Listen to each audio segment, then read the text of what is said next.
കഴിഞ്ഞ 3 മാസത്തിനിടയിൽ അയോധ്യയിലെ ശ്രീരാമക്ഷേത്രത്തിൽ ദർശനത്തിനെത്തിയവരുടെ എണ്ണം 1.5 കോടിയിലധികമാണ്. പ്രാണപ്രതിഷ്ഠാ ദിനമായ ജനുവരി 22 മുതൽ ഏപ്രിൽ 22 തീയതി വരെയുള്ള കണക്കാണിത്. ദിവസത്തിൽ ഏകദേശം 1 ലക്ഷത്തിലധികം തീർത്ഥാടകരാണ് ക്ഷേത്രത്തിലെത്തുന്നതെന്നും കണക്കുകൾ സൂചിപ്പിക്കുന്നു. നിലവിൽ ക്ഷേത്രത്തിന്റെ താഴത്തെ നില മാത്രമാണ് പൂർത്തിയായിട്ടുള്ളത്. 1ാം നിലയുടെ നിർമ്മാണം പുരോഗമിച്ചുകൊണ്ടിരിക്കുകയാണ്. ക്ഷേത്രത്തിന് ചുറ്റും 14 അടി വീതിയിൽ പർക്കോട എന്ന പേരിൽ സുരക്ഷാ മതിൽ നിർമ്മിച്ചുകൊണ്ടിരിക്കുന്നു.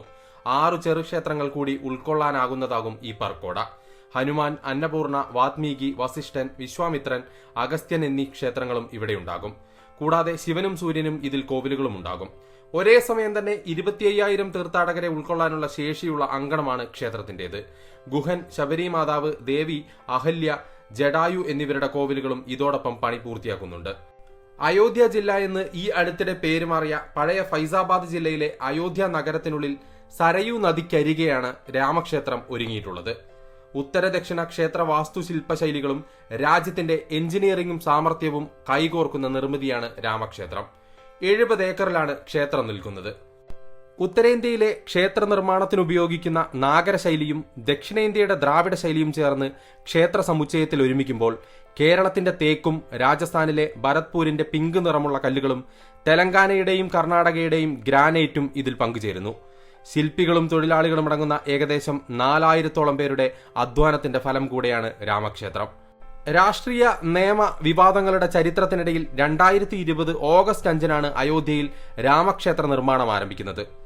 പണി തുടങ്ങി 4 വർഷം പൂർത്തിയാക്കുന്നതിന് മുൻപേ തന്നെ ക്ഷേത്രത്തിന്റെ ആദ്യഘട്ടത്തിന്റെ അന്തിമ മിനുക്കുപണികൾ തീർത്തിരുന്നു. മൊത്തം ഭൂമിയുടെ വടക്കുഭാഗത്തായാണ് ക്ഷേത്രം സ്ഥാപിച്ചിരിക്കുന്നത്. 70 വർഷം നീണ്ട നിയമവ്യവഹാരങ്ങൾക്ക് ശേഷം കോടതി അനുവദിച്ച അതേ പ്ലോട്ടിൽ തന്നെയാണ് രാമക്ഷേത്രം നിർമ്മിക്കുന്നത്.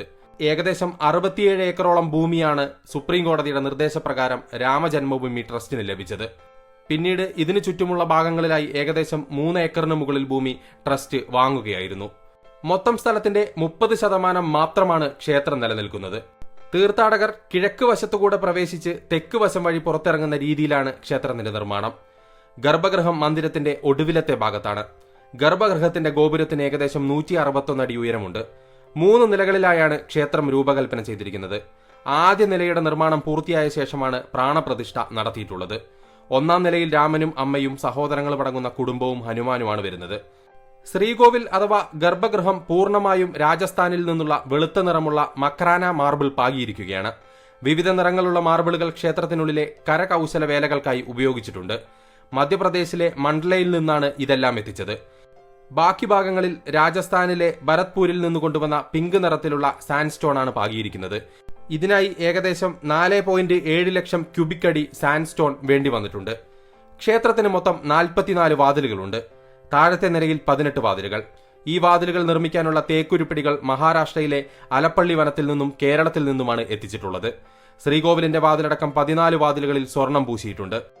ഈ സ്വർണം പൂശുന്ന പണികളെല്ലാം തന്നെയും തീർത്തിരിക്കുന്നത് തിരുവനന്തപുരത്ത് നിന്നടക്കമുള്ള 30ഓളം ശില്പികൾ അടങ്ങുന്ന ഒരു സംഘമാണ്.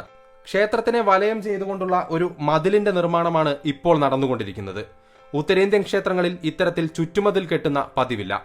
തമിഴ്നാട്ടിലെ ദ്രാവിഡ നിർമ്മാണ രീതിയിലാണ് ഈ മതിൽ നിർമ്മിച്ചുകൊണ്ടിരിക്കുന്നത്. ആത്മനിർഭർ എന്ന സന്ദേശത്തെ അടിസ്ഥാനമാക്കി സ്വയം പര്യാപ്തതയിൽ ഊന്നിയുള്ള സംവിധാനങ്ങളാണ് ക്ഷേത്രത്തിൽ കൂടുതലും ഒരുക്കിയിരിക്കുന്നത്. ക്ഷേത്രത്തിന്റെ പ്രതിദിന നടത്തിപ്പിനായി നഗരസഭയെയോ ജില്ലാ ഭരണകൂടത്തെയോ ആശ്രയിക്കേണ്ടി വരില്ലെന്ന് ക്ഷേത്ര ഭാരവാഹികൾ തന്നെ ചൂണ്ടിക്കാണിക്കുന്നു. ക്ഷേത്രത്തിന്റെ മാലിന്യ നിർമ്മാർജ്ജനം, മലിനജല നിർമ്മാർജ്ജനം തുടങ്ങിയവയ്ക്കായി ക്ഷേത്രം ട്രസ്റ്റ് സ്വന്തം സംവിധാനങ്ങളെയാണ് ആശ്രയിക്കുന്നത്. ഇതിനായി നഗരസഭയുടെ സംവിധാനങ്ങൾ ഒന്നും തന്നെ ഉപയോഗിക്കുന്നില്ല.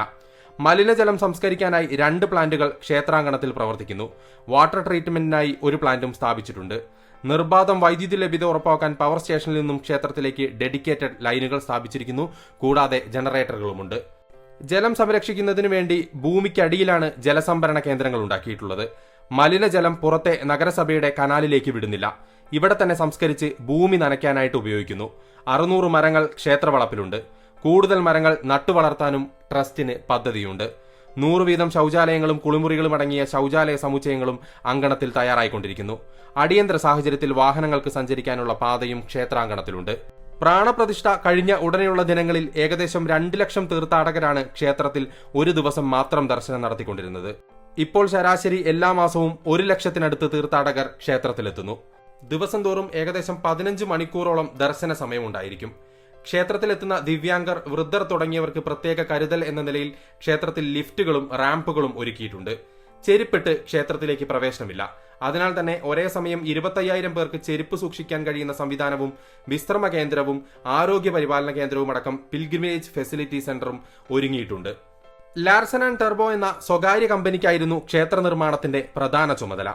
നിർമ്മാണം തുടങ്ങുമ്പോൾ ഏറ്റവും വലിയ വെല്ലുവിളി പദ്ധതി പ്രദേശത്തെ മണ്ണായിരുന്നു. ഇളകിയ മണ്ണായിരുന്നു ക്ഷേത്ര പ്രദേശത്തുണ്ടായിരുന്നത്.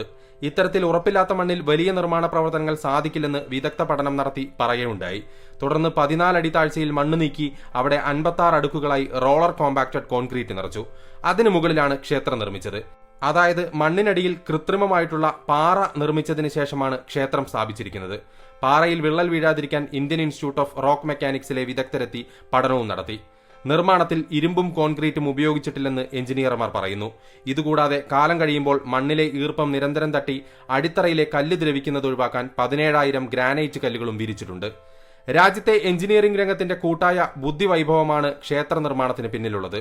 അതിവിദഗ്ധരായ 4 എഞ്ചിനീയർമാർ സ്ഥലത്ത് ക്യാമ്പ് ചെയ്ത് നിർമ്മാണ പ്രവർത്തനങ്ങൾക്ക് നേതൃത്വം നൽകിയിരുന്നു. എന്തായാലും പുതിയ ഭാരതം ലക്ഷ്യം വയ്ക്കുന്ന സ്പിരിച്വൽ ടൂറിസത്തിന്റെ ആദ്യത്തെ നാഴികക്കല്ലാണ് അയോധ്യയിലെ രാമക്ഷേത്ര നിർമ്മാണം. അതിലേക്ക് വിരൽ ചൂണ്ടുന്ന സൂചനകളാണ് ഓരോ ദിവസവും ക്ഷേത്രത്തിലെത്തുന്ന ഭക്തരുടെ എണ്ണവും സൂചിപ്പിക്കുന്നത്.